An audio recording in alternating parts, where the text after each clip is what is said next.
Je me permettrai de faire une motion de soutien au groupe de presse des médias. Ce sont des Sénégalais et des Sénégalaises qui travaillent. Au-delà de la politique qui nous réunit aujourd'hui, je souhaiterais vraiment lancer un appel aux autorités de ce pays. Au-delà de tous les combats politiques qu'on peut mener dans ce pays, pensez à toutes ces Sénégalaises, à tous ces Sénégalais innocents qui n'ont rien à voir avec nos combats. Je pense qu'il y a beaucoup de sociétés dans ce pays qui auraient dû être fermées parce qu'elles doivent des dizaines de milliards de francs CFA à l'État du Sénégal. Et le ministre des Finances m'entend. Les dégrèvements fiscaux dans ce pays sont devenus pour certains fonctionnaires une religion. Monsieur Bougane Gueye Dany est un acteur politique.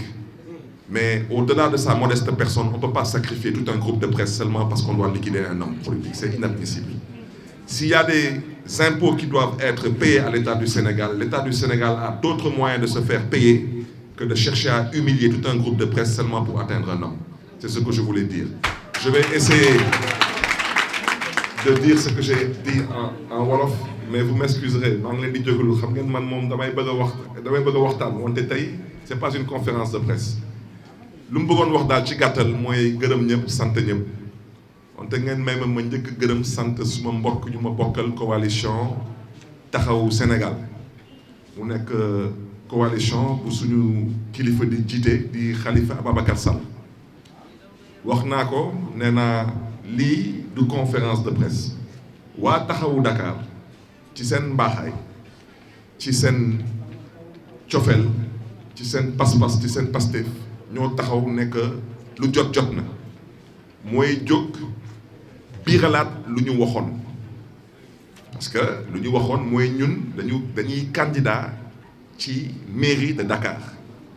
kooku tey waa taxawu Dakar dañ ko biiralaat fii ci seen résolution bi ma di ci gërëm la di sant ñu waxaat nekk ñoom ñoo déposé depuis le 13 octobre seen candidature boobu nag man maa koy porté man Barthélémy Dias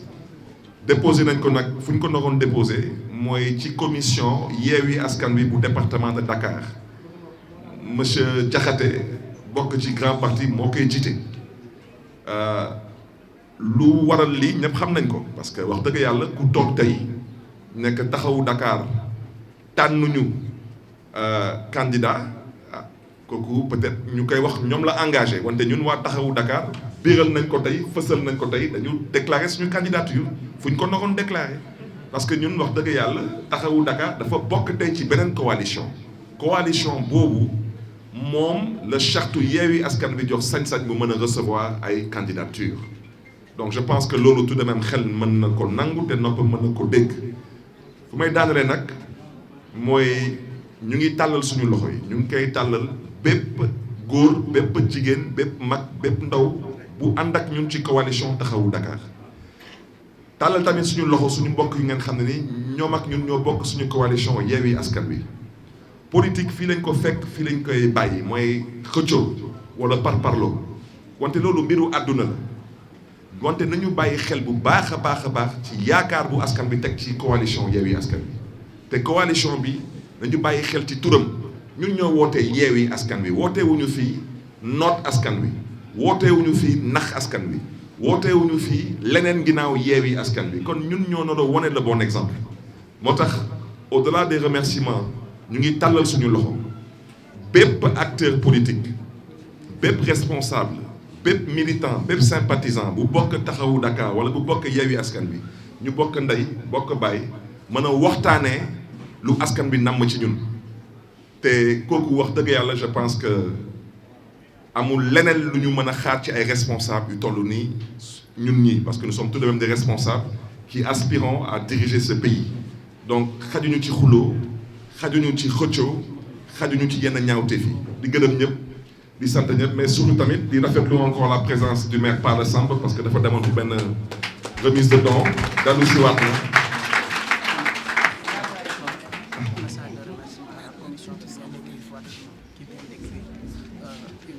non je peux pas je peux pas parler de ça je peux pas voilà ñu ngi gëm tamit sant la présence de suñu yaay Tuuti Samb monsieur le maire Palla Samb du Point E est là vraiment je pense que du plateau aux Parcelles Assainies, toutes les coordinations Taxawu Dakar se sont mobilisées. Et je l'ai déjà dit, su ma tuddee Aïssatou Fall Mbacké tudd Ngoné Mbengue daanaka tudd naa jigéen ñi yëpp tey suñu tante ñëw tuuti Samb ñu ngi koy gërëm sant ko di ko sant suñu tuddee tey Bassirou Samb tudd Seydina Issa Laye tudd tamit Ndeye Fatou Sarr tudd nañ ndaw yu nga xam ne ni ñoom ñoo ilif tey ndaw yu nekk biir Taxawu Dakar. Et je pense que la présence, je rappelle aussi au passage, malheureusement, Taxawu Dakar n'avait que 16 maires, sur lesquels les 11 nous ont tourné le dos. Il en reste 5. Et Taxawu Dakar, comme vous le savez, ça a été initié par des exclus du Parti socialiste. Sur ces 5 maires, il y a 3 maires qui sont socialistes. J'en fais partie. Madiop Diop de Grand Yoff est présent. Parle Samb de Fann Point est là. Je pense qu'au-delà de ces présences, je pense que les autres, vous les connaissez, que ce soit les Parcelles Assainies, comme j'ai déjà indiqué ak Bouba Diouaré, Ibrahima Seydou HLM, ku lim juum ñëpp ngi fi ñu ngi gërëm ñëpp ñu ngi sant ñëpp kuñ fi limul tamit ñu ngi lay jéggalu. La presse tamit, je tenais vraiment à respecter les engagements. C'est une résolution qui a été lue par le département. Et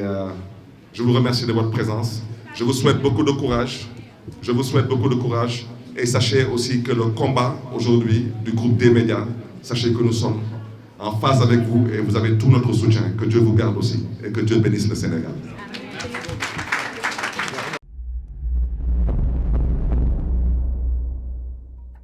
cheetetetet mais yow sawaay yow fu ñu la fekk yaa ngi ci kanamu ordinateur bi wala sa kanamu tablette ba sa téléphone portable lu xew mais damay lire ay information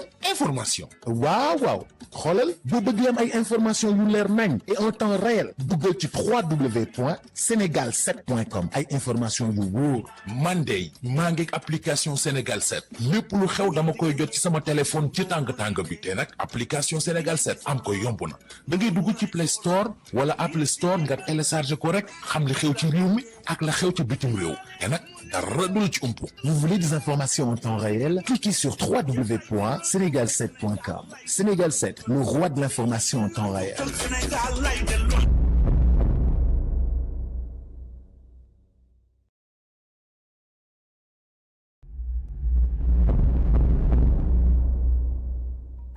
cheetetetet mais yow sawaay yow fu ñu la fekk yaa ngi ci kanamu ordinateur bi wala sa kanamu tablette ba sa téléphone portable lu xew mais damay lire ay information waaw xoolal boo bëgg am ay information yu leer nañ et en temps réel duggal ci www.senegal7.com ay information yu wóor man de maa ngi application Sénégal 7 lépp lu xew dama koy jot ci sama téléphone ci tàng bi te nag application Sénégal 7 am ko yomb na da ngay dugg ci Play Store wala Apple Store nga télécharge ko rek xam li xew ci réew mi ak la xew ci bitim réew te nag dara du la ci umpu. Vous voulez des informations en temps réel? Cliquez sur www.senegal7.com. Sénégal 7, le roi de l'information en temps réel.